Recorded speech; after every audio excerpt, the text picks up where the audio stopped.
नेहरू नगर शिवार महादेव मंदिर परिसरात मूलभूत सुविधा उपलब्ध करून द्यावेत. नागरिकांची मुख्याधिकारी यांच्याकडे मागणी.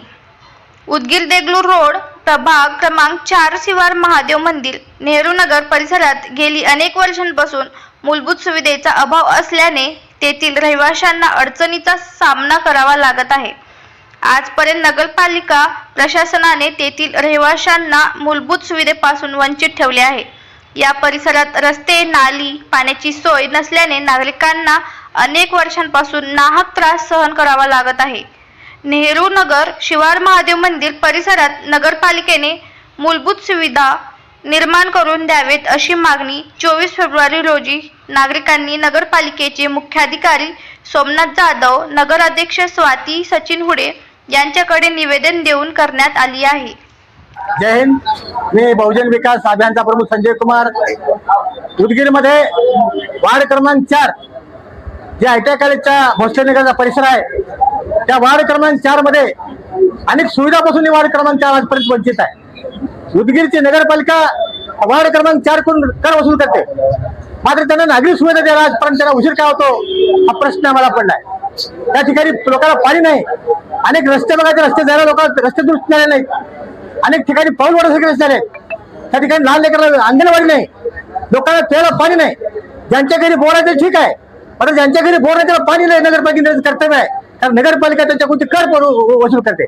बहुजन विकास अभियानची मागणी आहे येत्या 10 ते 15 दिवसामध्ये ह्या वार्ड क्रमांक 4 मध्ये रस्ते, नाले, पाणी हे जे काही नागरिक सुविधा आहेत, वीज असतील, लाईट असेल, जे काही नागरिक सुविधा आहेत तात्काळ जर नगरपालिकेने हाती नाही घेतली तर बहुजन विकास अभियान प्रचंड असा आक्रोश सत्याग्रह आम्ही नगरपालिकेच्या समोर करून महात्मा गांधीच्या मार्गाने आंदोलन करणार आहोत.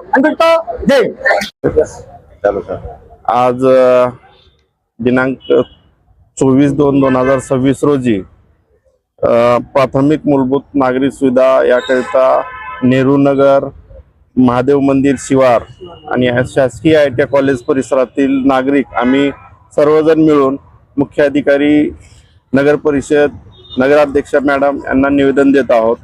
आणि त्या पद्धतीने निवेदनमध्ये आमची मूलभूत मागणी अशी आहे की नगरपालिकेतून वंचित असलेल्या परिसरात हद्दवाढ, हद्दीत समावेश करावे, पिण्याच्या पाण्याचं व सांडपाण्याची व्यवस्था करावी, खराब रस्ते दुरुस्ती, नवीन सिमेंट कॉन्क्रीट गल्लीतून जाणारे, वस्तीतून जाणारे रस्ते हे दुरुस्त करून द्यावे व नव्याने सिमेंट रस्ते करून द्यावे. जळकोट रोड ते देगलूर रोड पानंद रस्ता हा पूर्ण मोकळा करून त्या परिसरात जोडून द्यावा. सर्व परिसरात पथदिवे, लाईट लावण्यात यावेत. परिसरातील नव्याने आलेले नागरिक यांची नप मतदार यादीत नोंद घेऊन वेगवेगळ्या ठिकाणी नोंद असतानाही वेगळ्या वार्डात गेलेले आहेत, ते स्थानिक वार्ड तयार करून स्थानिक वार्डात नोंद घ्यावी अशी एक विनंती करत आहोत. घर बांधकाम परवाना घेता नागरिकांना बऱ्याच अडचणी येत आहेत, तरी स्थानिक तिथल्या नागरिकांना घर बांधकाम परवाना देण्याची विनंती केलेली आहे. नगरपालिकेमार्फत एक अंगणवाडी चालू करावी सदर परिसरात. तसेच नळ योजनेला विलंब होत आहे, पाण्यापासून वंचित आहेत सदर नागरिक. त्या परिसरात पाण्याची व्यवस्था, नळ योजनेची व्यवस्था करावी असे आम्ही नागरिकाच्या वतीने नगरपालिकेला मागणी करत आहोत. तसेच परिसरात स्वच्छता, कचरा, घाण कचरा, मोकाट कुत्रे किंवा इतर सोयीसुविधा करून देण्याकरिता आम्ही नगराध्यक्षा तसेच संबंधित वार्डातील किंवा परिसरातील नगरसेवक यांना विनंती करत आहोत आणि त्याप्रमाणे आम्ही नागरिकांच्या वतीने निवेदन सादर करत आहोत.